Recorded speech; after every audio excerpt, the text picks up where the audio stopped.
part 3 of lectures on spin helicity and black holes. So. That's right. Yeah, I think it's working. So yeah, let me start. I was in the middle of something last time. In the middle of considering the 3-point amplitudes, the minimal, so-called minimal coupling amplitudes.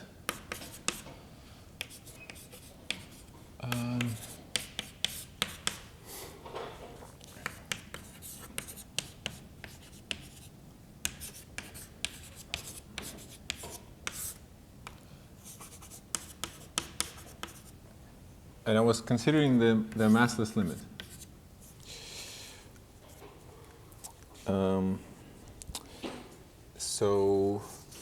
And in the general formula, I had the terms. That look like the same thing. So you can in principle take a factor like this and replace it, say, with an m that goes with it, and replace it with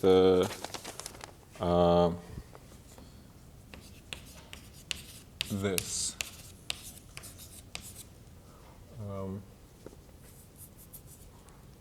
Yeah, no, without m and x3. And that would correspond to some other term that you could in principle add here. But just the first term in the possible sum of terms, this is the minimal coupling term.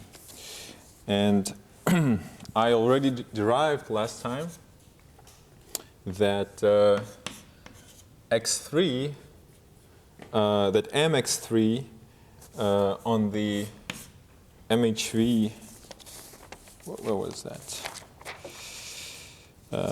Yes, on MHV bar kinematics is regular and becomes this.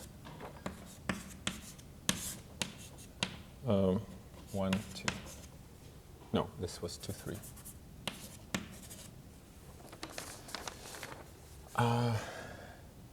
So yeah, let me write it like this, or 0 on MHV kinematics.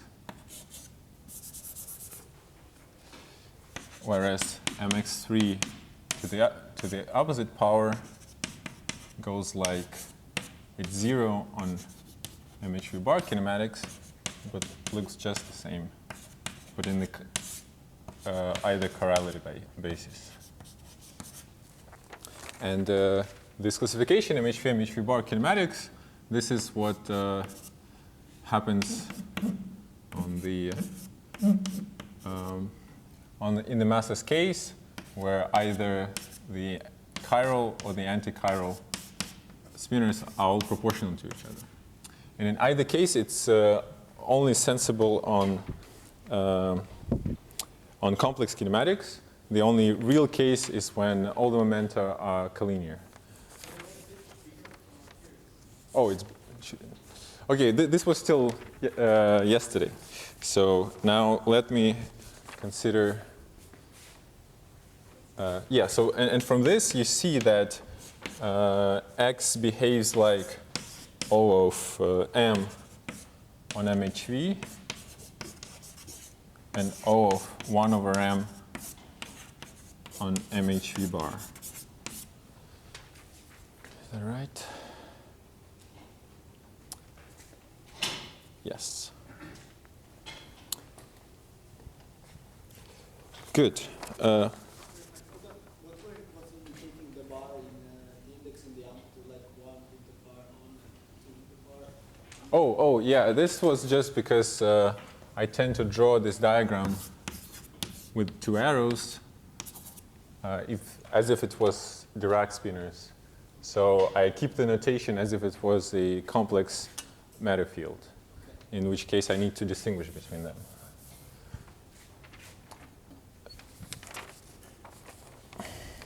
Very good. So another combination that appears here that I would like to consider is this.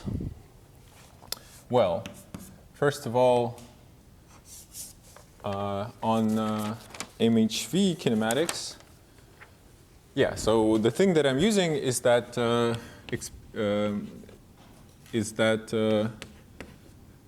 decomposition where the angle bracket spinner becomes, so let me draw it like this, becomes an angle square massless spinner, and something that is order mass times for the other helicity configuration. And at the same time, the conjugate spinner behaves like that.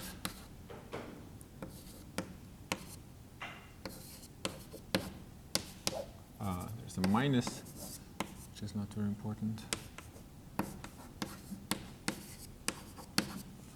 Okay, so these etas, they are small in the massless limit, and clearly on MHV kinematics, x3 is small, and 1 and 2 can be just either also small or finite. It can become something like 1, 2, x3, but x3 is still like order mass, so it's 0 on the MHV kinematics. But let's consider the MHV bar kinematics. On MHV bar kinematics, we can rewrite it as this bracket. So this was the same. This was the combination that naturally appeared in our Dirac spinor calculation, and then we massaged it into this. So if you flip some pages back, you will see this combination. But now I want to blow it up backwards, and now it's easier to consider this. So now I'm considering MHV bar kinematics, and the non-zero. There are two non-zero cases that you have here. So one of them happens for a equals 2 and b equals 1. So this is when it becomes equal to this.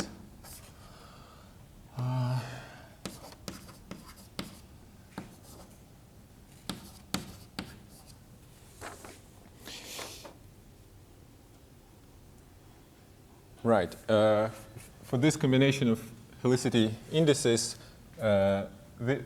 this bracket here vanishes, goes to 0. Now, to rewrite that in a gauge invariant way, we can just multiply it by 2, 1 and divide, and these two together will be unified into 2, 1 q. And flipping 1 to minus 2 minus 3, we cancel 3q. 2 goes away, of course, because it's annihilated by its massless spinner, and we get 2, 3 squared over 1, 2. The same way, the other combination, which is this, that survives for this combination of indices in the massless limit. Removing q gives me minus 1, 3 squared, 1, 2. Okay, and of course it's 0 for a equals b equals 1, or a equals b equals 2.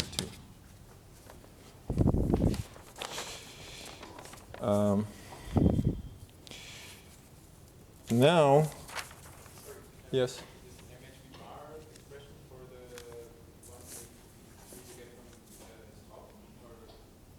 Which one? This two-term expression, is the x3 only one term? So how do you get It's 1, 2 times x3. Yes. It's one term. In the first lecture, or the second, was it? I was computing the Dirac amplitude just for this thing. U1, V1 bar, U2, and epsilon 3 plus. And I got this expression, and then I massaged it into this. But now I just blow it up again. You can do it just by using a Schouten identity backwards, by blowing up some spinors. Yes, and now it was just an easier way to these two expressions. And actually, yeah, you remember that x3, I always say that it's gauge invariant, but the only way we write it in the massive case is actually it looks gauge dependent, right? But in the massless case, we can just remove this gauge dependence and do it like that. Very good. So yeah, now I want to plug it in a way into this formula. Yeah, I think I have enough space. So this formula becomes for H3 bigger than 0. Yeah, so there was H3 bigger than 0 here.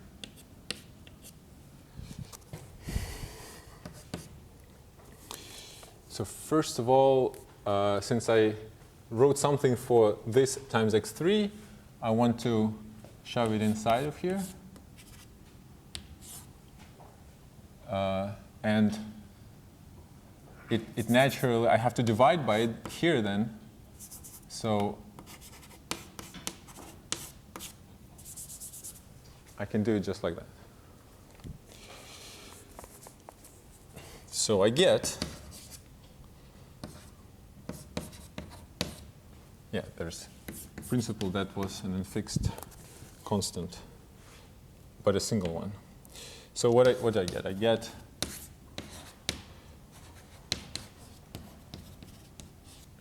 this bracket to the 2s minus h third power.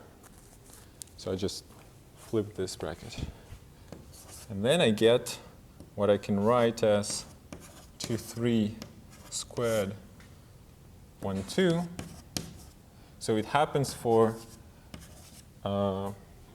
indices A and B such that this, it's not me, is it? Corresponds to minus helicity for the first particle and plus helicity for the second particle, and minus 1, 3 squared 1, 2 plus helicity for the first particle and minus helicity for the second. And all of this tensored to the 2s power. Okay, so I can just do my binomial here. I use h for the sum. So I am smart enough to relabel it such that it corresponds to the helicity of one of the particles.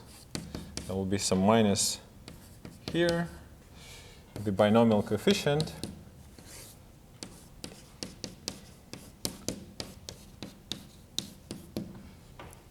and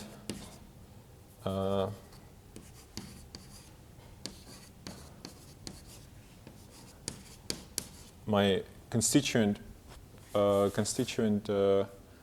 particles, constituent spinor products. So clearly 1, 2 only appears everywhere, so it's in the denominator, so it's just minus 2s. But the power of this guy, I associate it to h. So I say it's 2s plus 2h. And this becomes 2s minus 2h. So it becomes 2h just because there was a second power in the first place. Even for one bracket like this, there was a square. So there is a 2h. Okay, so this is just binomial decomposition relabeled such that h corresponds to the helicity of the first particle. Yes. Great. So what I have here now for this amplitude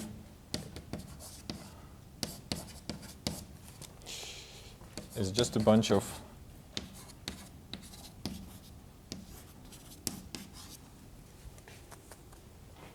brackets. Well, yeah, of course, if I write it in this way, it still contains all of the possible helicities, for particles 1 and 2. That's the point. That's the way massive spinor helicity works. You all by SU2 covariance, you package all the helicities in one big object. But if I want to extract amplitudes, massless amplitudes corresponding to specific helicities,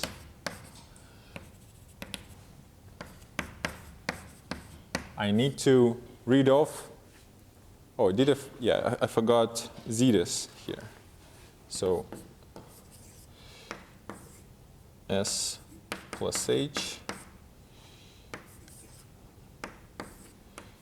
S minus H, 1 plus 1 minus,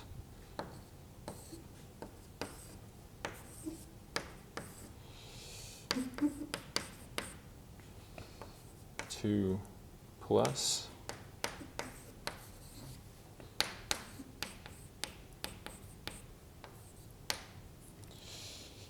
yeah, I had to write them because they were in the bracket in the first place. Now, to read off the specific helicities for 1 and 2, I need to read off some coefficient here corresponding to the right helicity. And you can eyeball it long enough to just read off this. Well, up to some minus sign. Well, the thing that it should be equal to from Jake's lecture, for example, was this. Now, I used some other G just to show that I'm not even sure what the relation, the specific relation to that G is. But from general grounds of massless spinor helicity, the dependence on all of these brackets has to look like this. And this holds on the MHV bar kinematics, and for H1 plus H2 plus H3 bigger than 0. And on MHV, it goes to 0. So if we compare this to that, we see a match. We only get, so the only helicity amplitudes that we get from this expansion here are those that flip H1 equals H to H2 equals minus H, where an H3 stays the same. So comparing this and that.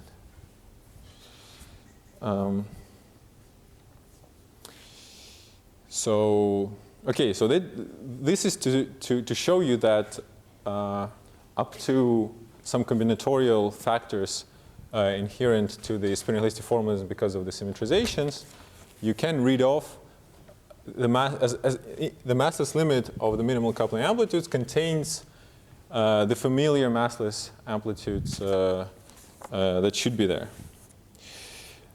However, imagine that there is a non-minimal term. And if there's a non-minimal term, as I said, you take something that we know how to deal with, and we replace it by well, at least one factor of those things. We replace it by a factor of x3 squared over m, 1a, 3, 2b. And by itself, this term will behave much worse than this term. So the easiest way to see it, I guess, is to trade it for this. And there's this explicit power of mass sitting here. So on MHV kinematics, it will look like this. No, on MHV bar kinematics, it will look like this. So it blows up for A equals 1 and B equals 1. So there will be some singular bits if you just blindly add some term, some non-minimal term to the expansion.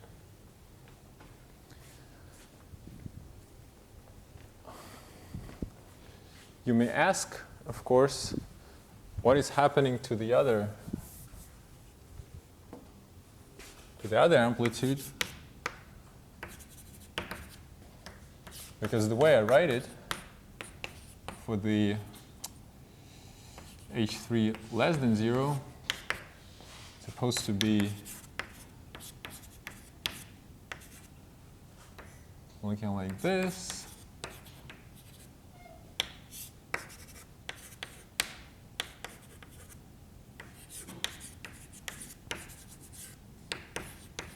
And if I trade the square brackets for angle brackets, then I will get a whole expansion that will contain a term that looks more or less like that and something else. But this will be a very special configuration, special combination of brackets that, well, some of the terms there may diverge, but it's legal to have some terms diverging combined into something non-divergent in the massless limit. So this is to say that when you write an expansion that I had originally from R to S, there were things like that, minus R, and then there were things like that.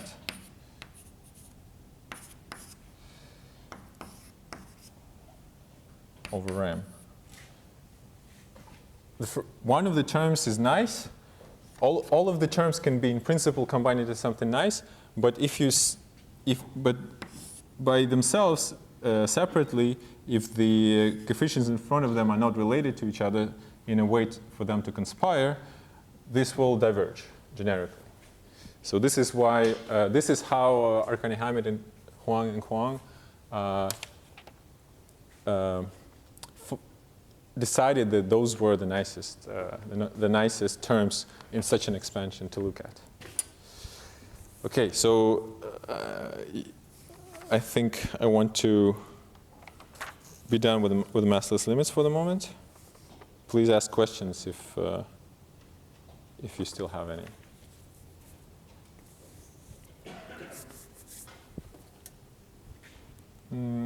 Yeah, let me just start.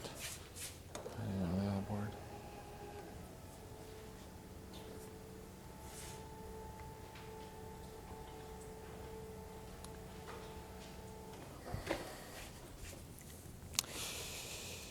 Okay. So, yeah, now, so this was the end of the last lecture, actually. That I didn't, yeah?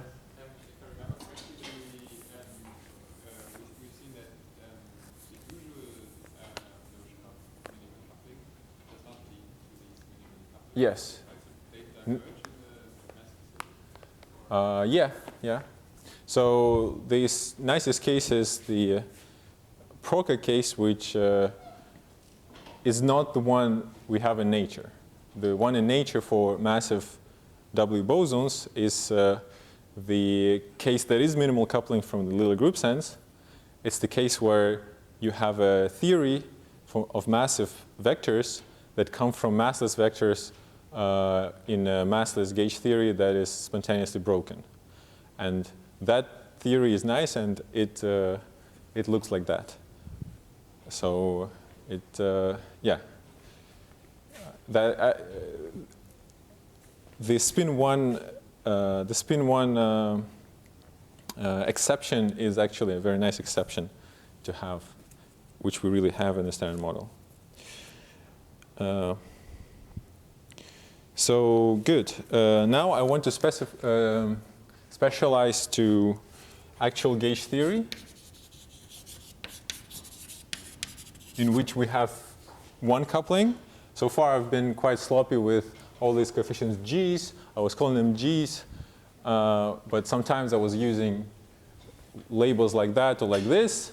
They were just coefficients that could be fixed to something. And also I was using different G's for plus helicity and minus helicity.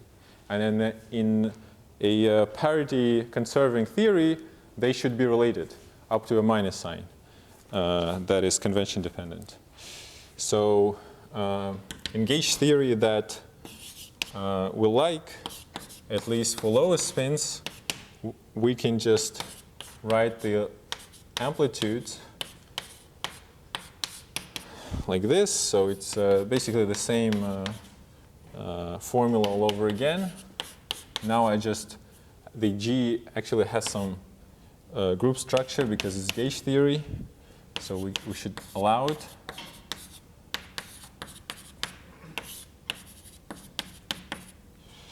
-1, x3, 3 minus. Yeah, there's a, I'll write that, but it's just a convention that I know is consistent, but it doesn't have to be your convention for this minus sign prefactors.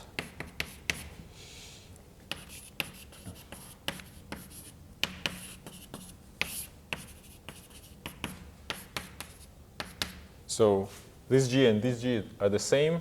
There's only some factor going on here. And in gravity,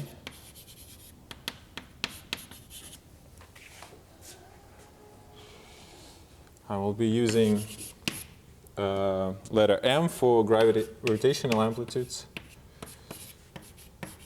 Now there's no color, no need for it. And okay, to have some consistency, again, as some factor.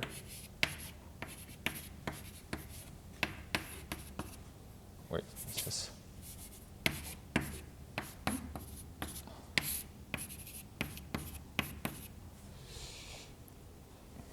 And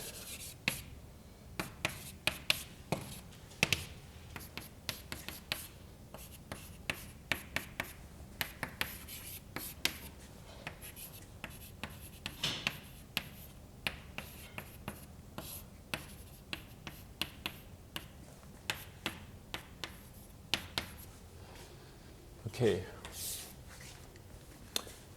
So the way I got this prefactors specifically in this form was only important in the paper that where I was actually comparing with Feynman rules. And when you compare with Feynman rules, you want to be consistent everywhere. So I was comparing it with Feynman rules for S0, 1/2, and 2, and 1. And then I saw that there is this prefactor, and it comes from the Minkowski metric, basically. And the kappa is related to the Newton's constant with the square root law, 32 pi.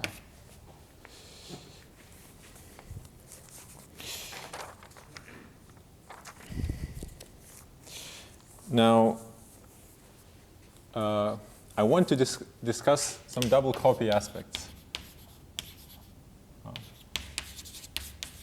of these formulas.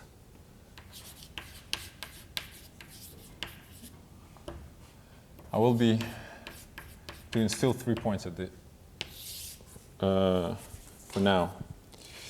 So the double copy, I don't think anybody has been talking about the double copy, so I'll remind you what it is. I'll be using the old-fashioned KLT double copy because I want to be entirely gauge invariant.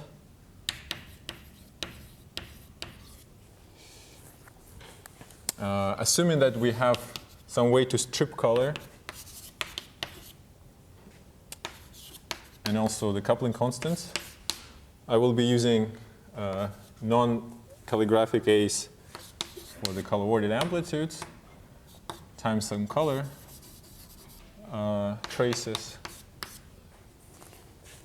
of sigma, some order in sigma here.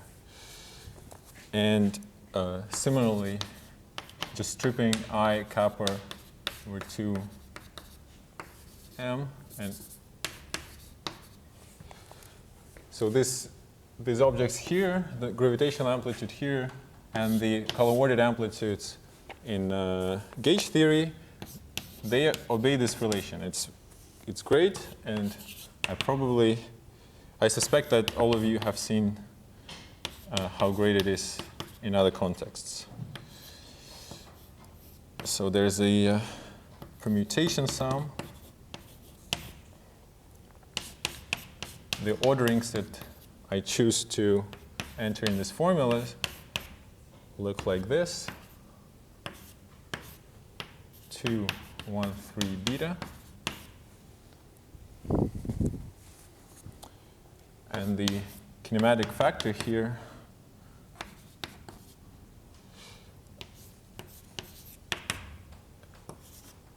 so bear with me for a little bit.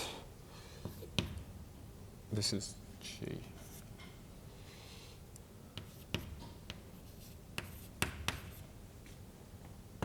Three one.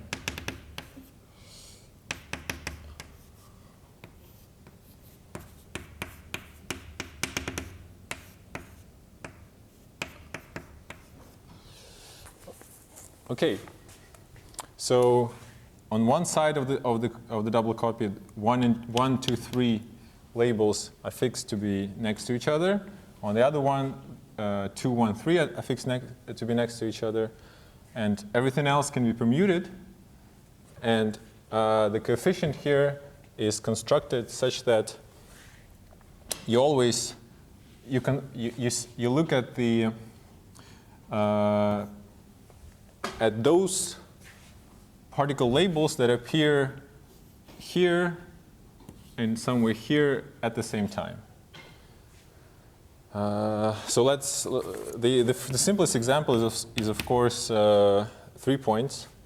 We just get minus A3 1 2 3 A3 2 1 3. So this is just plus A3 bicyclicity. Well, squared. Let's just call it squared if those are in the same theory. Slightly more involved example is when is at 4 points where there's still only one label to put in alpha and beta, so it's very simple. 2, 1, 3, 4. And this big sum, now it appears as being something non-zero. So there's label J that can only be 4, and everything that stands in front of it is just 3. So this is the KLT formula at 4 points. And yeah, this is a reminder. And now I want to use it for these amplitudes. And slightly, and after the break, probably for 4-point amplitudes, and see what comes out. So please ask questions while I erase this board. Has anyone not heard about the double copy before?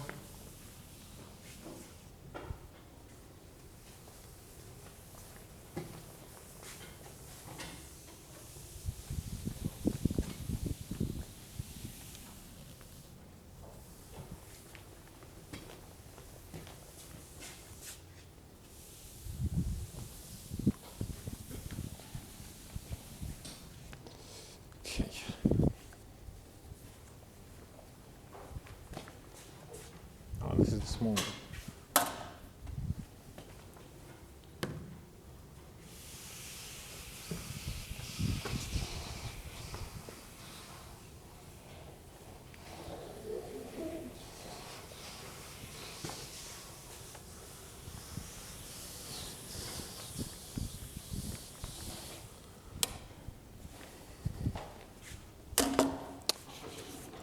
So the simplest case for which we can apply this formula is simplest non-trivial case. It's QCD times QCD. Let's consider QCD times QCD. So we have matter of spin 1/2 here, matter of spin 1/2 here. From general knowledge, we expect something like spin 1 plus spin 0 on the other side, but with the same mass. And I want to show how we get it on the nose. So there is the same mass for this vector field and for this scalar field. So first of all, I want to consider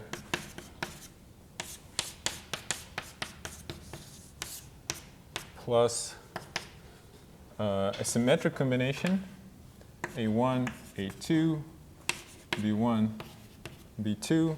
So I want to symmetrize everything and see what comes out.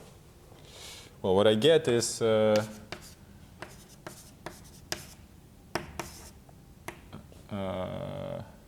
square on the nose, just by shoving that in here and symmetrizing, just by the definition of this of the symbol. And for minus, we just get the same.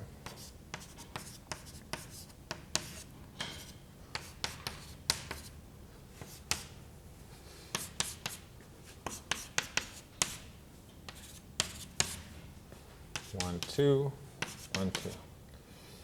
symmetrized. So we do get amplitude of a vector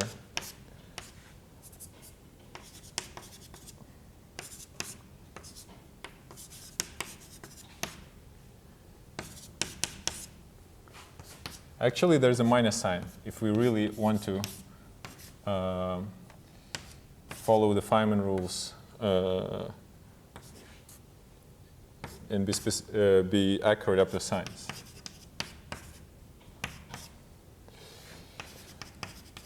Okay, so these formulae are consistent with the double copy, with a symmetric double copy.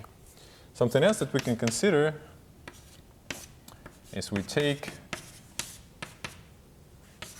two amplitudes, multiply them together,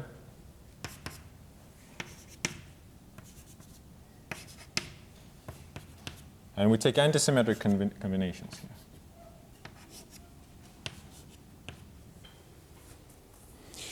So then we get this. So yeah, we get 1, 2. Let's flip it to 2, 1 and get a plus sign here. And now we antisymmetrize. And x3 is still squared. Now, there's a there's a couple of properties that I haven't written before because I didn't need them. Let me write them now.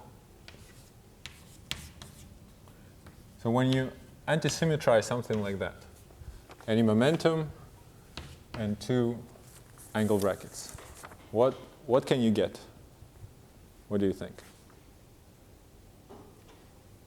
So forget about the 3-point setting. These are just two spinners, two massive spinners.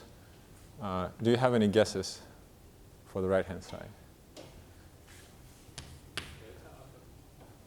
Delta? What should be in front of it?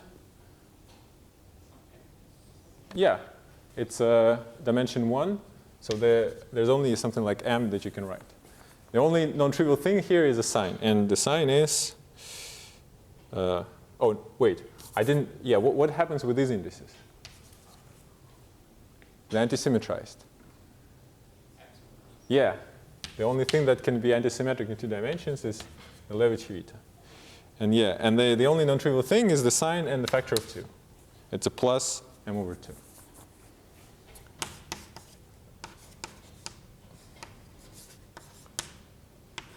Similarly, let me write them for completeness, for you to have them.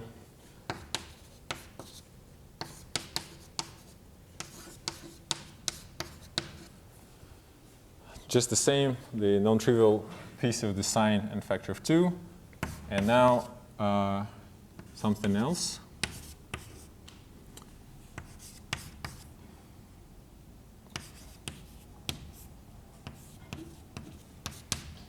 So any guesses here? So what happens with the little group indices? Still antisymmetric, right? Yeah. So these guys have to become Levi-Civita. What happens with the other guys? Sigma, yes. Well, sigma has an index. What happens with this index? With a p, right? With p mu. So I should write just p here. Yeah, and the only non-trivial part is minus 1/2 in front of it. And for completeness,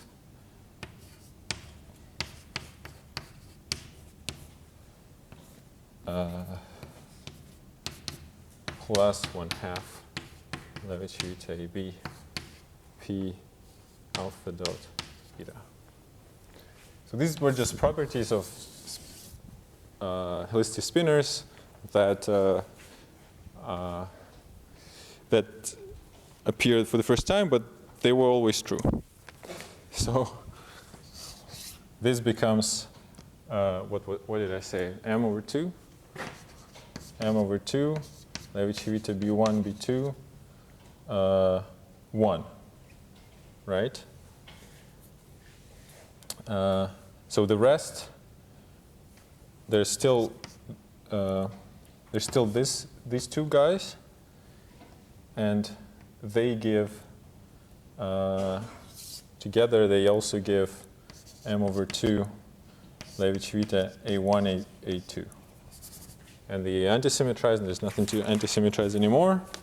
Well, actually, yeah. Once the identity acts, there's a factor of 2 that I did wrong. The identity contracts 1 with 1 now, and this thing is minus m Levi-Civita A1, A2 by the property that I was given before. Yeah, what we get is minus 1/2 Levi-Civita A1, A2, Levi-Civita B1, B2, m squared x3 squared. So this is, again, it's proportional to the scalar amplitude interacting with the graviton. Now, all the indices are now in front, A1, A2, because this amplitude doesn't have any little group indices anymore. So, of course, there was this factor to be, it has to factor out somehow.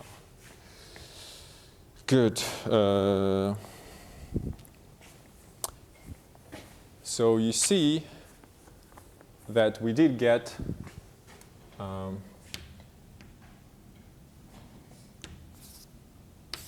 let me draw what has happened. So this times this gave us plus minus plus minus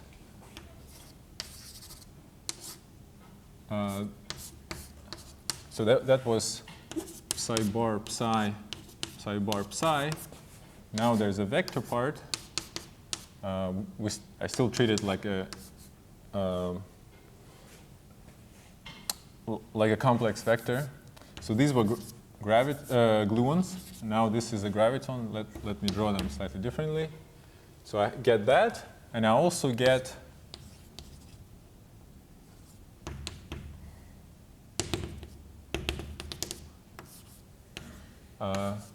some massive scalar gravitating. So if there was a minus sign, you would play the same game, of course. And the other thing that you could in principle do, just with the same amplitudes, well, there's lots of other things that you can do, but one of those things is that you take and you symmetrize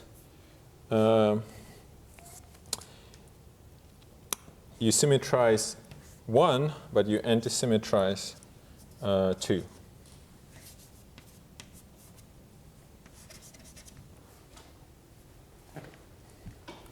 So that would correspond to a vertex of this sort.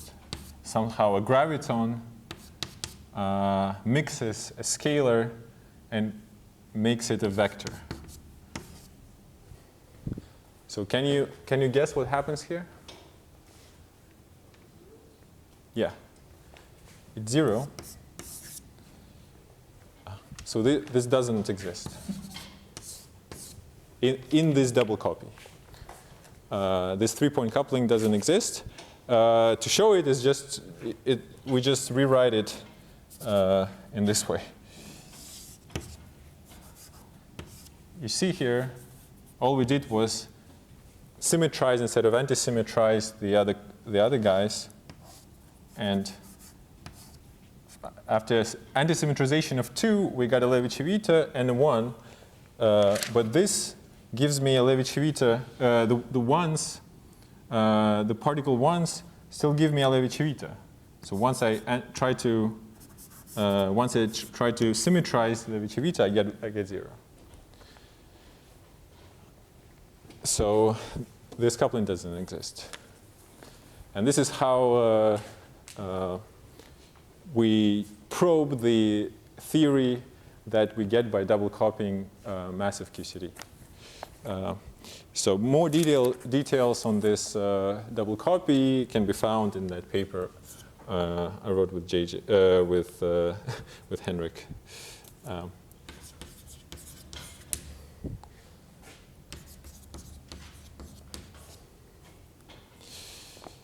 And yeah, so we get this on the nose, just from the little group indices.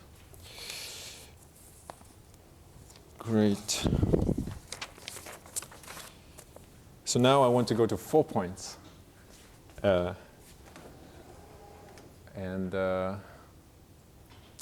Maybe I should erase all of that, because I want to use those amplitudes upstairs.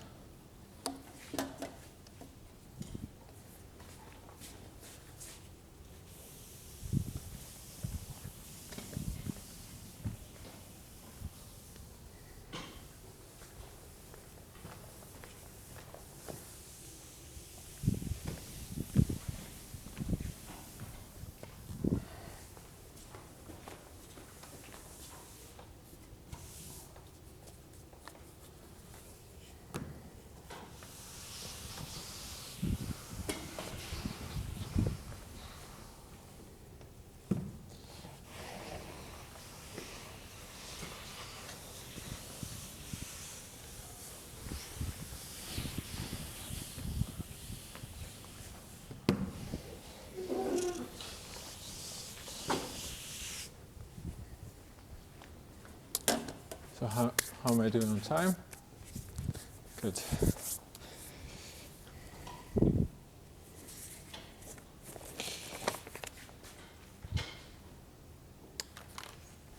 So let us consider Compton amplitudes.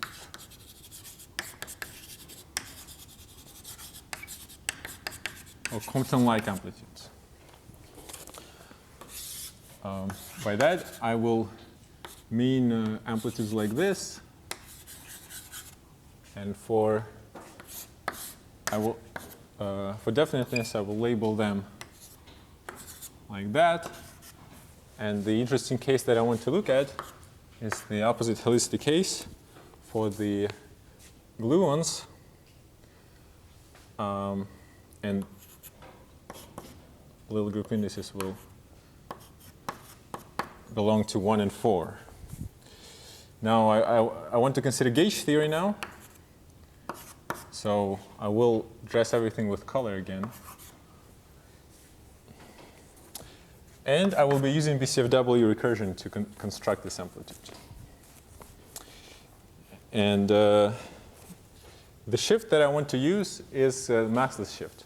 So I have two massless amplitudes, massless momenta. So I don't have to be too smart to shift them. It's well known. And if you want to know about massive shifts, you can ask, or you can ask Kangxing.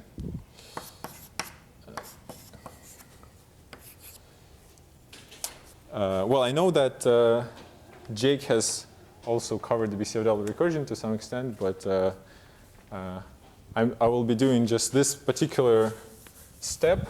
Let me do it in detail since this is a lecture. So the point of a shift like this is that momentum conservation that was originally all momenta incoming this to be equal 0. After the shift, these momenta become P2 plus Z 3 sigma mu 2 over 2. And P3 becomes P3 minus Z3 sigma mu 2 over 2.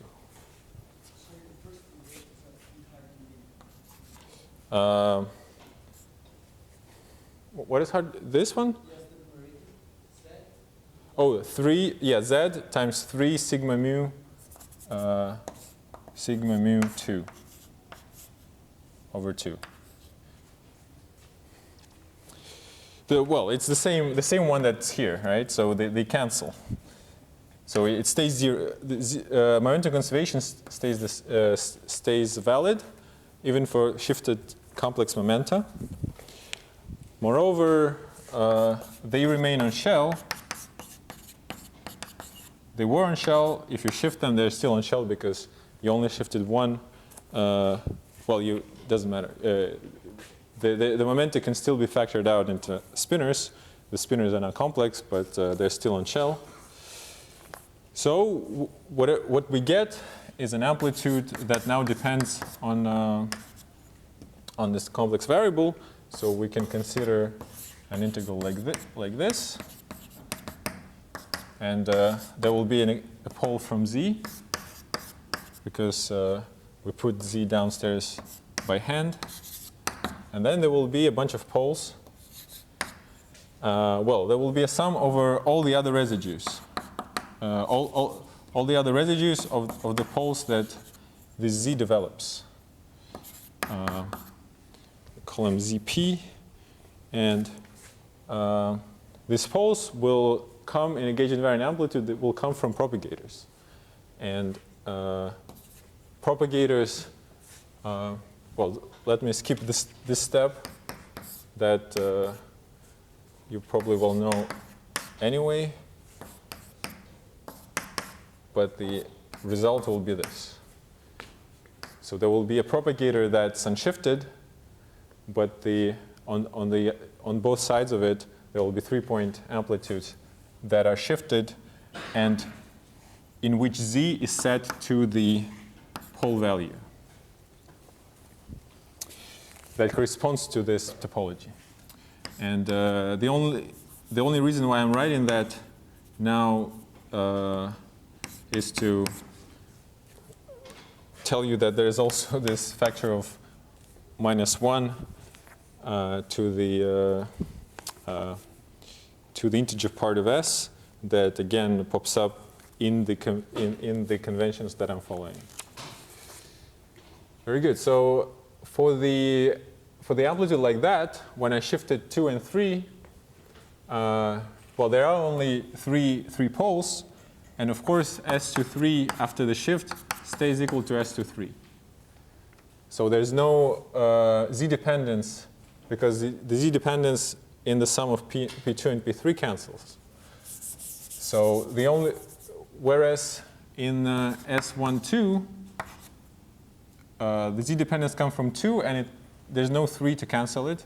So this will develop a pole. There will be an S12 channel pole and S13 channel pole. And just writing that formula, I will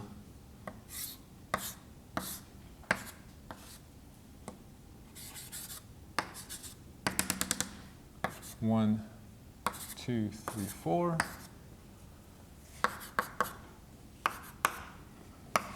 Plus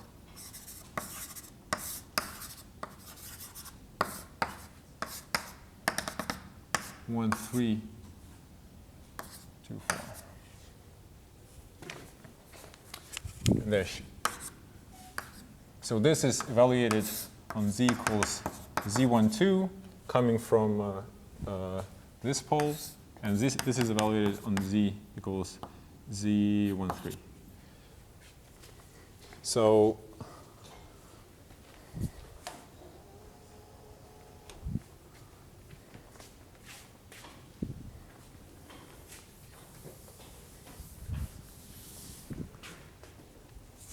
let me do that. I'll do explicitly this one. So Z12 is defined to come from S12 being on shell. So let's consider what it is. So this is 2, 1, 2, where we shifted 2, and the square bracket 2 we didn't shift. So I can just rewrite it like this. We shifted it with a plus Z3.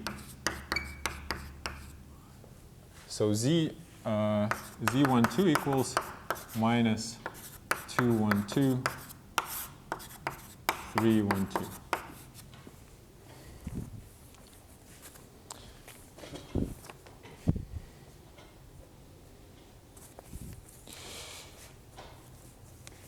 Now, things that we will run into will be x2, the helicity factor from this amplitude, and it will be shifted.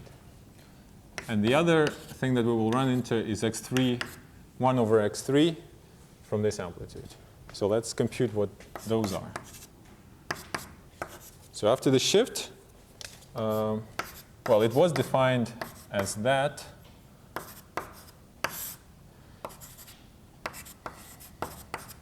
Now all I did was shift this one and leave that alone. Now there's this Q here, but something smart that I can do is just to set it to be equal to 3. So then I will get this upstairs and this downstairs. Well, this was gauge invariant, so I could fix it to anything. I didn't have to fix it, actually. So maybe you'll profit from looking at this whole piece and just massage it to see that it was gauge invariant even without setting it to 3. So let's just plug in the value.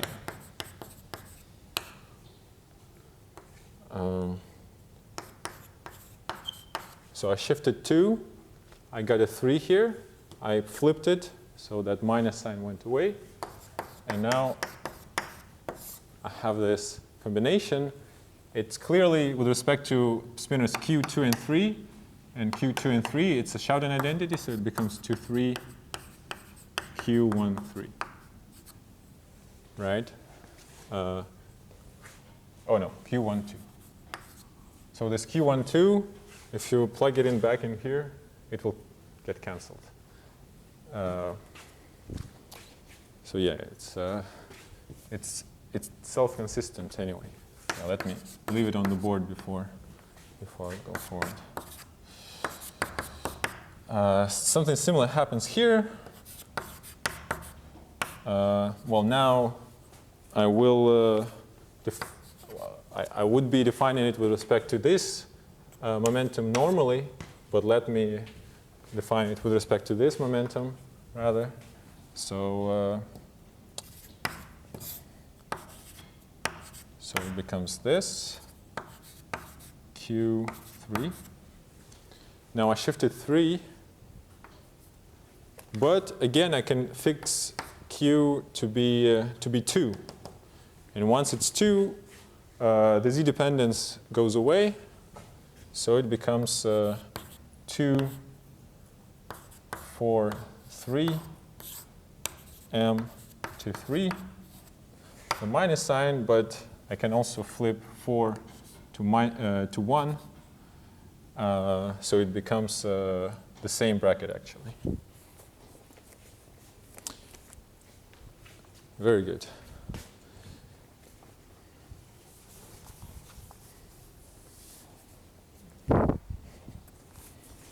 So let me compute this residue. So what I really have there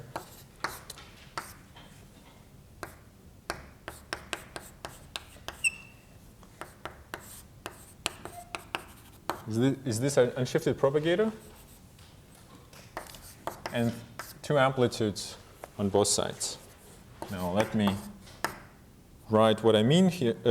What I mean by them: minus P 1, 2 shifted, 2 is shifted, P 1, 2 shifted, 3, 4.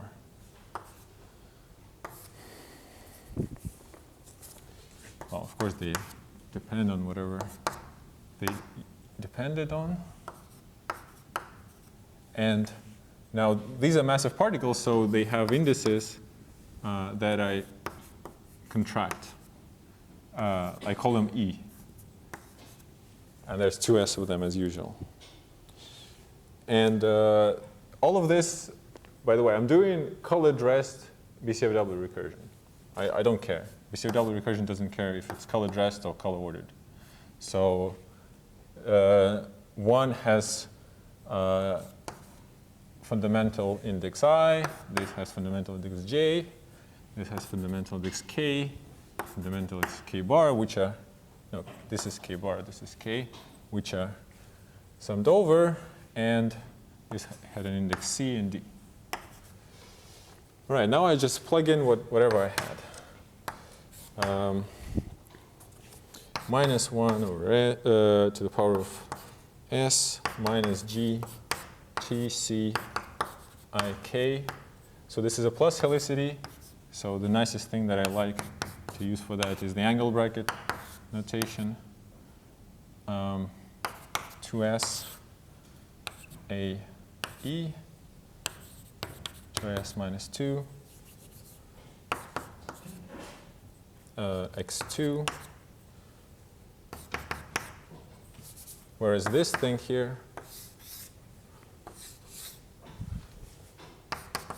is this.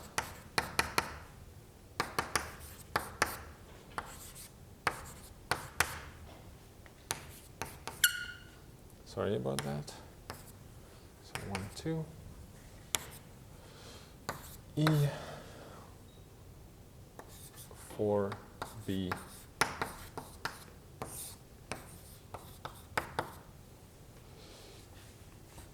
x3 minus 1.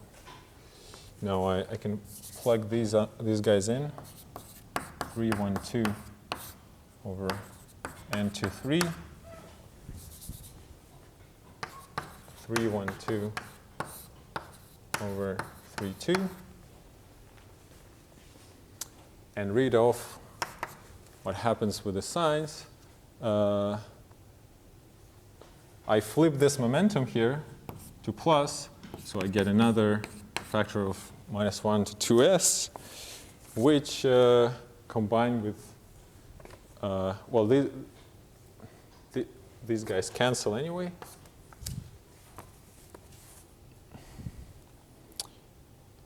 And, oh, yeah, and I also have this guy here. And actually, this -1 to the power of 2s equals -1 to the power of s plus ceiling of s. But that's just for the sign.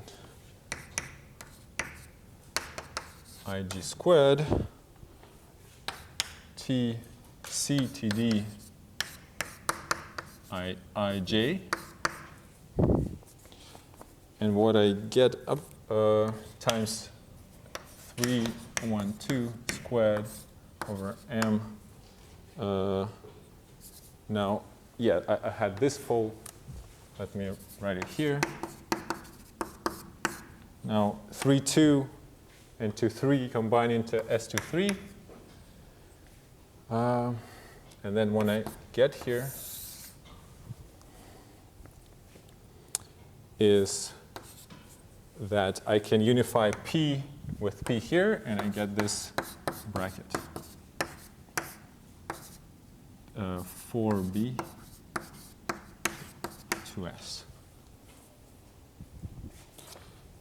And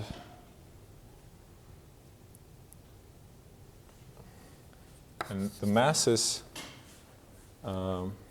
wait, there was 2s minus 1, 2s minus 1, but then there were two masses coming from the x factors, so it will be mass to the power of -4s. Okay, so let's take a break now.